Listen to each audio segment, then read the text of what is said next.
So today we're with Keith McIvor, and Keith is with Sunstone at Pemberton. And Keith, can you just tell us a little bit about what's going on and how you actually began getting involved with Sunstone? Sure, thanks, Dean. Sunstone, as with many developments, there's a long history in the planning stages before anything gets to the point where people can be living in an area. But the Sunstone development really is the planning and foresight. I guess my brother Cam McIvor, who's been in Pemberton for close to 30 years, and he's been involved with that project since the inception, including the planning, the zoning. There's extensive history behind it, including a boundary expansion to include that hillside into the village of Pemberton. Sunstone is a master planned community, multi-phased. It's on the hillside, south-facing, directly towards the most significant feature in Pemberton, I guess everybody points to, is Mount Currie, over 8,000 feet high. The neighborhoods really come together late last year and early this year with the completion of the infrastructure and the roads that were asphalt ready and down between August and October of last year. So right now the roads are public, it's open, people can drive around and see the construction of various homes as well as the townhome development within the Sunstone community called Elevate. Yeah, and I think that it's interesting because there's really only at this point sort of two developments happening in Pemberton. One is the one that I'm involved with, which is Tiyata Village, which is right downtown. And then you previously had worked on the Ridge, and the Ridge is right next door to Sunstone. And they're kind of, I feel like they're a little bit different. Tell me your take on it, I guess.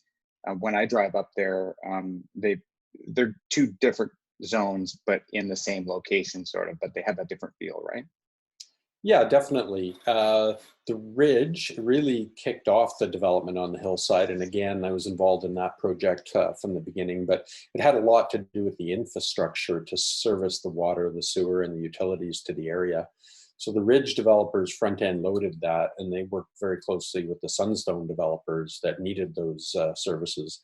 And to this date, they still work closely on part of the Sunstone development, that one of the phases of lots, building lots that are being sold.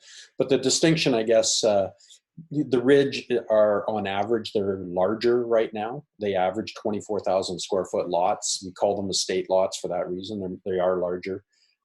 It is a bare land strata. So there's a difference there. Sunstone is fee simple. You do sit higher than the current offering within Sunstone, approximately 300 feet off the valley floor. So the views open up more so than when you're sitting down lower. I mean, I know you are in the area a lot, riding your bike and the extensive trail network in that whole area. The views are, you can't find a bad view. They just get a little bigger and better as you get higher. Yeah. What else to say about the differences in there? I mean, currently the Ridge does command a little bit more money because they are on average larger, a little more spacing, and those bigger expansive views. But I do find there's, as you know, with all buyers, there's a variety of reasons why they want to be in one place versus another. And the preferences are like people, they're different. Well, just to give a bit of a sense of where the location is, I mean,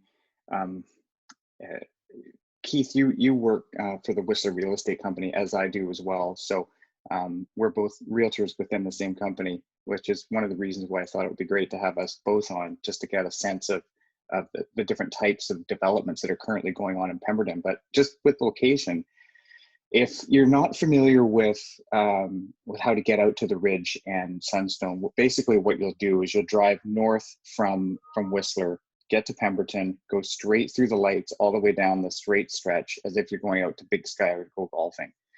You continue past the Big Sky and Airport Road turnoff and just go over the Lillooet River Bridge, and it's your immediate left. And for a bit of background, I lived actually out at Pemberton Plateau for 20 years. And the Pemberton Plateau is that little knob rock, just as you turn off to go out towards Sunstone. And so I was, looking at Sunstone and the ridge for years from my living room. And to your point with the services, I think for me, it was always a head scratcher as to how you're ever going to get that service, with sewer and water and where that was ever going to come in. And it was quite a monumental project to watch you guys actually get that put in. And I believe it came from Mount Currie through, as opposed to from Whistler or from Pemberton through with water and sewer or any kind of lines, correct? Not the water, but the sewer line. They had to put in a 2-kilometer long sewer force main from the the base of the ridge in Sunstone out towards the industrial park. But the water does actually connect from Farm Road East there. But it was big infrastructure. It was big. It was a big commitment, and that infrastructure that was put in not only serviced the ridge and Sunstone and all the future development, but the Village of Pemberton recreation site, which, as you know, is now was a donated piece of land on the valley floor that there's been a number of a certain amount of planning that's been put forward as conceptually as to what can fit on that property. But the servicing services all of that, and the future of organized recreation is on that site. As you know, they currently have one soccer field that is complete and playable, second one preloaded, and the plans ultimately can fit a pool, a rink, multi-sport practice fields, and a field house. So it's exciting. And the development in that area allows for, with the donated land and the developer dollars that have to be paid by developers on a per lot and a per townhouse door basis. That money goes directly to the Village of Pemberton that they have to spend under the current bylaws on the recreation site there. So for Pemberton, it's exciting. They've got a piece of land that development is helping to see a vision there to have these amenities for the community. Yeah, and just going up there last week, taking a look at a few of the houses that have been constructed at both the Ridge and Sunstone, as well as what's upcoming. It looks like there's quite a mix of, high-end, beautiful modern homes, as well as, there's, for lack of a better term, do-it-yourselfers who are, putting in small houses, maybe doing a lot of the work themselves. So it's a bit of a range of what's over there, but they're all beautiful new homes. Yeah, thanks. I think so too. There are design and building guidelines in both developments, the Ridge and Sunstone. So there's a process whereby an owner has to, have their plans approved by a design review committee that is headed up by a lead consultant who's an architect. They're not too onerous. They're not meant to be a hurdle for somebody building, but they're meant to maintain values and make sure that your neighbor is adhering to the same standard you are in terms of mostly aesthetics, right? When you're talking about a neighborhood like that. So, but it does allow for that variety that you just talked about. Yeah, it's trying to keep the stucco and vinyl siding out of there. Paint boxes. So now just talking a bit about Elevate at Sunstone. Now that's the townhome project that's happening over there. They're beautiful. I think you're now beyond just the framing stage on the first two buildings. Can you tell us a bit about that? Yeah, sure. So within the Sunstone development, there is a townhome project under construction right now and for sale called Elevate at Sunstone.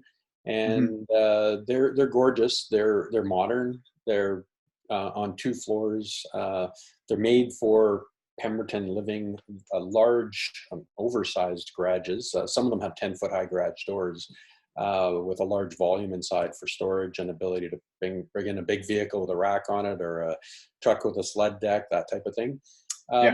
They face right at Mount Currie. The leading edge of the townhomes are 12 feet of glass onto large, expansive decks. So the views are stunning. And they're modern. Nothing, I believe it's been close to 15 years since there's been a new townhome complex built in Pemberton. So They allow for full-length driveways, so parking, you'll see a different feel compared to some of the old, just 15-year ago architecture and planning. This is current and updated. So the first building is under construction. The roof's on. It's a fourplex, and the plan was for the remaining buildings to be sixplexes, and we're just going through the process of offering duplexes within there. There's a minor zoning amendment that's happening right now to include the terminology that duplexes can be allowed. We've actually had quite a high demand for 3 bedrooms, which are the end units. And as a result, we're looking at taking our sixplexes and just taking the inside units out and making them into duplexes. So I'd stay tuned for that. I think we'll know more about the offering and pricing and timing within the next 4 to 6 weeks on the duplex side. Okay. Well, that's interesting because the same is happening over at Tiyata. We're about to bring out the 4th phase at some point here. I don't know if with coronavirus and all this stuff right now, whether the timing is great. We may just pull the trigger and go ahead anyway, because I feel that there is a strong demand for duplex in Pemberton, and we've been asked about it, and sure enough, the developer is planning to go ahead with duplex in phase 4, and it would be duplex only. Right. But just for lots. We're not building anything over here. That's up to anyone who wants to build a duplex on a duplex lot. Right. Okay. Yeah. And I agree. I think there is a market for it right now. Yeah. It's a case of people wanting to be in either a townhouse or a multi-family type of a unit. And I think that there's a big gap for that in Pemberton. There's just not a lot around. Right. And do you know the timing of offering up your phase 4? He has a disclosure statement ready, and he's just trying to decide if he wants to pull the trigger. And I think we will here in the next month or 2. Good. That's exciting. I think one thing we should add to the conversation that I think has been something that was a problem in Pemberton that's been solved with the help of the local developers and the village of Pemberton is the installation by TELUS of their pure fiber network, which Sunstone and the Ridge have access to as part of the developers that contributed to the upgrade in internet. So Pemberton now has the luxury of going from having a problem with internet to now having some of the best internet available in Canada. Yeah, that was one of the big pluses for us. I mean, we changed our living situation because I was involved with Tiyata, and Tiyata, just so that you understand where that sits, it's a bit of a different product than what is available over at the Ridge and Sunstone, in that it's a small lot subdivision right downtown in Pemberton. So you've got small lot subdivision, easy to walk to everything right downtown, versus larger, perhaps more expansive views out the other end of the valley. So it just depends on what you're looking for. And over at Tiyata here, we've got developers that have built homes, builders that have built homes that are for sale, and you've got houses ranging from $799 up to just a hair over $1 million for brand new homes. And I live over here. We built a house here, and we moved from the Pemberton Plateau area so that we could be a little closer to everything. And I haven't even touched my car in weeks, which is kind of interesting. I usually pile on the kilometers, but that's a coronavirus thing more than anything. But I just walk to the grocery store. It's awesome. Yeah. No, I think people that are getting a little antsy, I think look for an excuse, maybe go fill the car up with gas because it's still getting used. Yeah, I went to Whistler yesterday, and we had to do some banking, but it was like everyone wanted to come with me. Yeah. My kids were like, "Can we go?" Yeah. Okay, let's get in the car and go for a little drive. Yeah, interesting. I don't know about you, and you can talk to it, but I know I'm experiencing increased activity levels in Pemberton for just under the current circumstances, the rural aspect, space, nature, the extensive activity level that is, the complete opposite of the dense urban areas right now. Yeah. And there's good activity. There's a good feel right now for people genuinely and seriously wanting to get out of their current situation or make a move that way. Well, for us over here at Tiyata, we haven't quite seen that happen until just recently. I think that now that there's maybe some relaxing of some of the restrictions on the horizon, at least, that Hmm. people are starting to think, okay, well, let's look outside the box here. So just in the past week, we started to see that. Good, good. We're just about to switch some of our taglines up a little bit at Sunstone. We've said "Welcome home to Sunstone" as kind of the our tag for the community. Yeah. We're going to put in "Live rural, live close, and live connected." You know, to speak to Oh, some that's cool. of the things we just talked about. You know, the rural Yeah. aspect of Pemberton, close to Whistler and Vancouver, and connected because the internet is a pretty important thing these days. And highlighted now by the number of people working from home. Mm. Now, something that's pretty exciting, I'm excited about it. I'm sure you're even more excited, is the PNE Prize Home.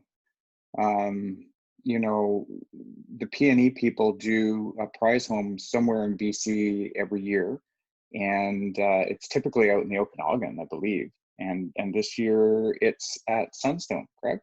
Yeah, thanks for bringing that up. May 1st, last Friday, the licensing kicked in, the lottery licensing kicked in. So the PNE announced officially that Sunstone is the site of the 2020 prize home. And they moved away from, they typically will go to a development for a few years, and they had been in Naramata for the Yeah. last couple of years. So they really like Pemberton. They love the proximity to Vancouver. I know they looked at the island, and there's some very issues with how they manage their process, but it's in September, the winning ticket will be drawn for the prize home going into Pemberton. It's just under 3,200 square feet, 3-bedroom, 2.5 bathrooms. It's got everything. It checks all the boxes, and they value the package, land, home, furnished, and a few other amenities on top of that at around $2 million. So is it completed, or have they started building? How's It, that it, process work? it is. It's a modular product, and they've been doing this for quite a number of years, but it gets set up at the PNE site. So the home is actually built and set up at the PNE right now. Okay. In Yeah. a typical year, which this is not, you would be able to go tour the home during the fair. And, with the large gatherings being shut down in the province this summer, they're having to rethink how they go about the entire PNE summer. But Yeah. the prize home goes on. They've done very well in the past during challenging times with their prize home ticket sales. So the home is set up. I believe it's furnished right now. They're doing all their photography and videos. There's renderings available right now on their website. I think pneprizehome.ca. You can have a look at the rendering.